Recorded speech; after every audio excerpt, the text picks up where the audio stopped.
मुंह पर नहीं करते हैं, समाज में करते हैं, समाज में करते हैं। बाप का बड़ाई, आपका बाप आपका माँ बहुत अच्छा है तो उनका बड़ाई आपके मुंह के सामने करिएगा। बाप भी कहेगा हम बहुत अच्छा है, माँ भी कहेगी हम तुम्हारे लिए बहुत अच्छा है, तो लोगों को जाके कहो, लोगों को बताओ।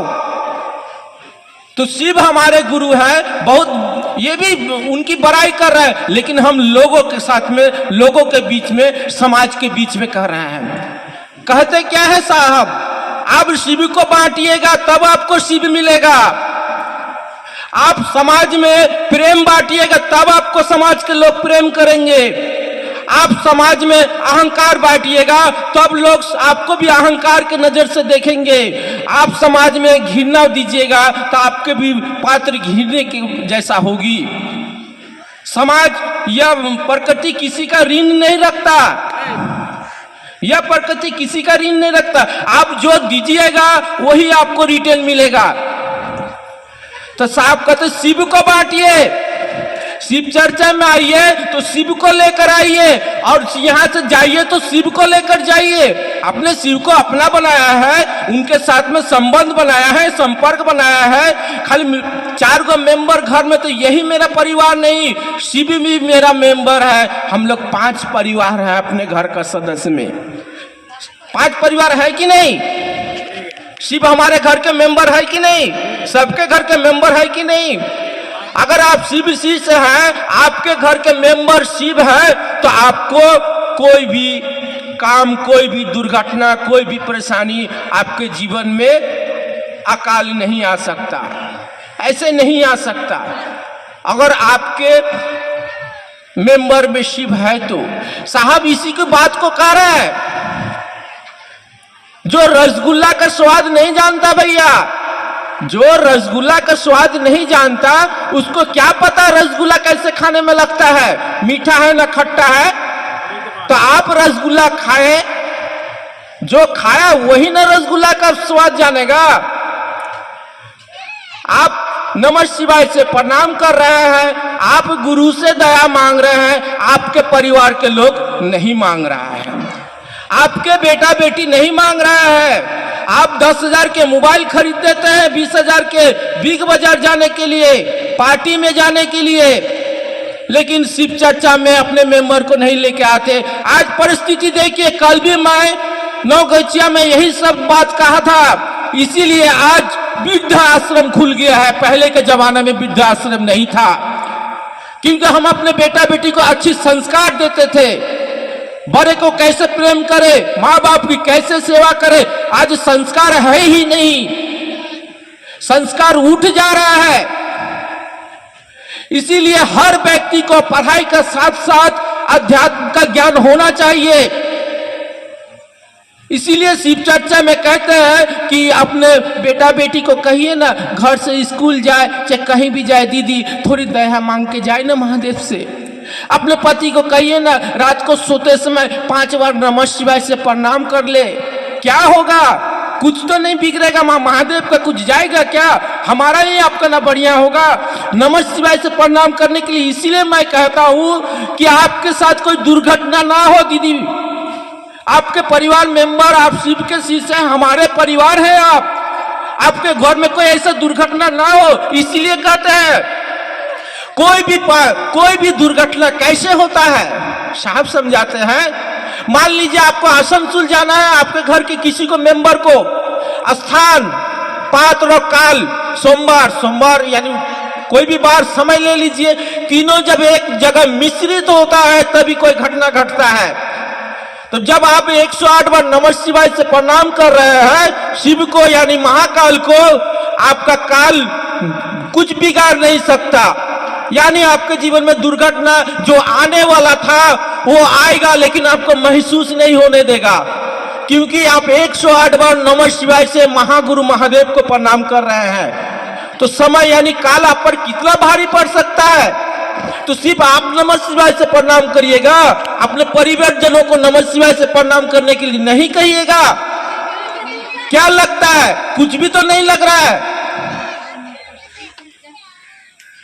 ये 3 गो सूत्र, दया मांगना, नमः शिवाय से प्रणाम करना और गुरु की बातें करना, गुरु की चर्चा करना, तीनों को तो काम कहा गया है। और इसमें कुछ नहीं लगता है। किसी के साथ संबंध बनाने के लिए सिर्फ मन का खेल होता है। मन आप समझता है कि ये मेरा भैया है, मन समझता है आपका। शरीर के यहाँ कोई फंक्शन नहीं है। मन को ये शरीर संचालन कर रहा है। आपका मन है, आप शिव चर्चा में बैठे हैं, अभी आपका मन नहीं होगा, आप शिव चर्चा से उठ के चल जाइएगा। यानी मन आपको संतुलित रखा है। मन का सब खेल है। मन संबंध बनाता है, मन इस बंधन से मुक्त होता है। तभी नटराज का चेला, ये विवेक क्या नाम है, रविंद्रनाथ टैगोर कहे, আমি নটরাজের চেলা চিত্ত আকাশী দেখছি খেলা বাঁধন খুলার শিখছি साधना महाकाले त्रिशूल नाचे। बंधन खुलने का साधना मैं सीख रहा हूं कि महाकाल में त्रिशूल नाच रहा है। मैं देख रहा हूं त्रिशूल नाचते हुए। किस बंधन की बात कर रहा है वह? जिस बंधन से हमारा आपका मन ग्रसित है, मन ही इस बंधन से मुक्त होता है। जो मन संबंध बनाता है, यही मन इस बंधन से मुक्त होता है। साहब इस बात को बहुत अच्छी तरह से समझाए दीदी कि आप मान लीजिए किसी का साथ दोस्ती करना हो ना, तो मन में एक बार विचार आ जाएगी हमको इससे दोस्ती करना है। अगर ये विचार आपके दिमाग में ज्यादा दिन तक रह गया, देखिएगा उससे दोस्ती हो जाएगा आपका। किसी का साथ दुश्मनी भी करना हो, यह विचार ज्यादा दिन तक रह गया तो दुश्मनी पैदा हो जाता है। उसको देखकर हम बात नहीं करते। यानी खेल, सारे खेल मन का है। और गुरु शिष्य का मन का चिकित्सक होता है। कोई भी गुरु हो, यहां तो कहा गया कि गुरु तो शिव, गुरु अधिपति, गुरुओं के राजा है शिव। गुरु शिष्य मन का चिकित्सक होता है। आपके मन को जीव से शिव आत्मा में परिवर्तित करने का दायित्व लेते हैं अपने गुरु।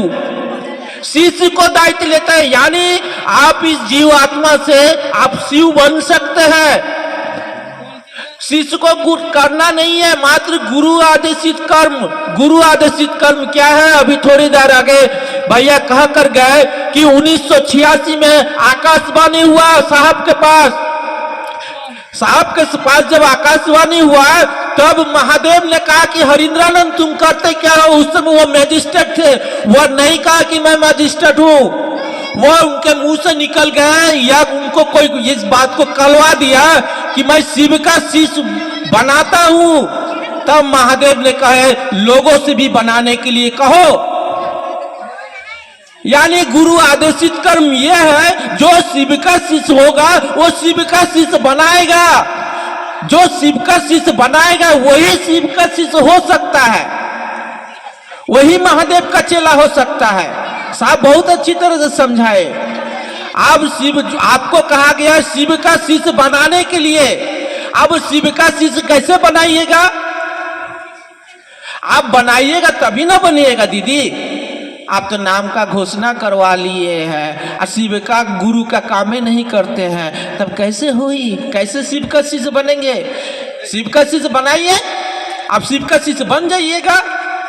जैसे आज यहाँ इतने लोग बैठे हुए हैं, किसी ने तो आपको समझाया तभी ना आपको बैठे हुए हैं। यानी आपको थोड़ी तो मोहब्बत शिव के प्रति है, तभी ना आप यहाँ 3 घंटा से 4 घंटा से बैठे हुए। यही बात आपके समाज में, आपके बगल में लोगों को समझाना है। यानी शिव गुरु आपका काम करना है। यही काम करते करते एक दिन आप शिव का शिष्य बन जाइएगा। अभी हम लोग सिर्फ विचार में है।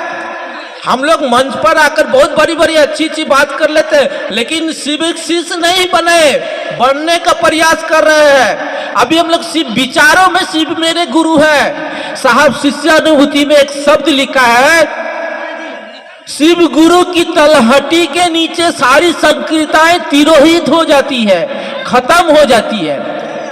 शिव गुरु कैलाश पर बैठे, तलहटी मतलब समझ रहे, माट में हम पहुंचे, अभी ऊंचाई चढ़े ही नहीं, शिखर की तलहटी माट में हम पहुंचे, समतल जगह पर सारी संकीर्णताएं तिरोहित हो जाती है। कौन सी संकीर्णताएं? जो हमारे पाप का अभिमान है।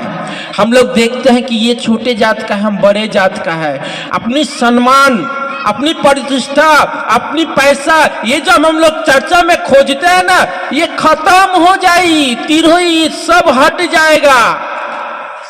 जब शिव भाव, अभी विचार में हम लोग शिव शिष्य है, भाव में नहीं है। और जब भाव में पहुंचेंगे, साहब की वाणी है कि आसमान के लोग आपसे दोस्ती करने के लिए आएगा कि शिव के प्रति इनके भाव है, कितनी जागृत हो गया। भाव में यानी समतल में पहुंचे, आसमान के लोगों से आपका दोस्ती हो जाएगा। तो कितनी बढ़िया हमको आपको ये विधा मिला महादेव की दया से, साहब दीदी की आशीर्वाद से। तो हमको आपको करनी चाहिए कि नहीं करनी चाहिए? अभी विचारों में है, भाव में अभी पहुंचे नहीं है। भाव में अगर पहुंचे रहते तो हम किसी को देखते नहीं कि कौन गुरु भैया का करता, कौन गुरु बहना का करता।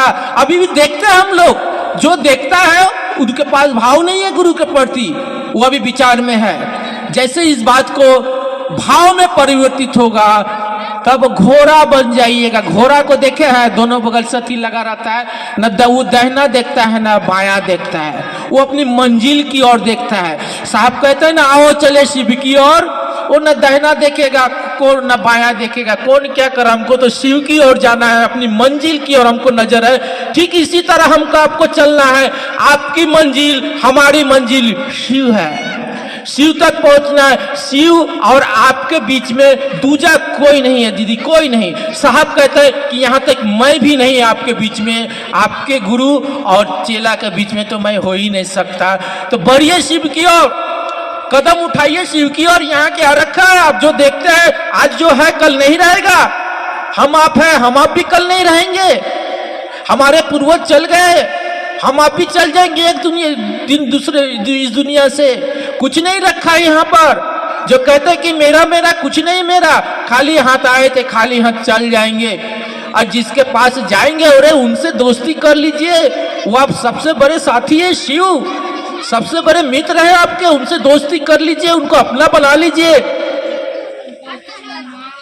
यही कहने का अर्थ है दीदी। चलिए शिव की ओर, यहाँ कुछ रखा नहीं है। साहब जो कहते हैं, दीदी माँ को संकल्पों को, साहब के संकल्पों को पूरा करें हम ही आप पूरा कर सकते हैं। बाप का काम बेटा ही न करेगा, तो गुरु का काम चेला ही ना करेगा। हम लोग शिव के शिष्य, हम लोग शिव के चेला है, अपने गुरु की अधूरा काम को पूरा करेंगे। दुर्गापुर के हर एक गुरु भाई के घर में शिव गुरु की दिया जलाएंगे, सबके मन रोशन हो, सबके अंदर दीपक जले, बाहर का दीपक नहीं अंदर के दीपक चले, सब अंधकार से प्रकाश की ओर जाए, गुरु को ही प्रकाश किया अगर शिव की ओर जाए। यही हमारा आपकी उम्मीद दिशा होनी चाहिए, यही हमारा का संकल्प होना चाहिए। इसी से हमारा आपका जीवन सुखमय और इस धरती पर आने का जो उद्देश्य है वो भी पूरा होगा। यही चंद शब्दों के साथ आप सभी के चरणों में मेरा प्रणाम।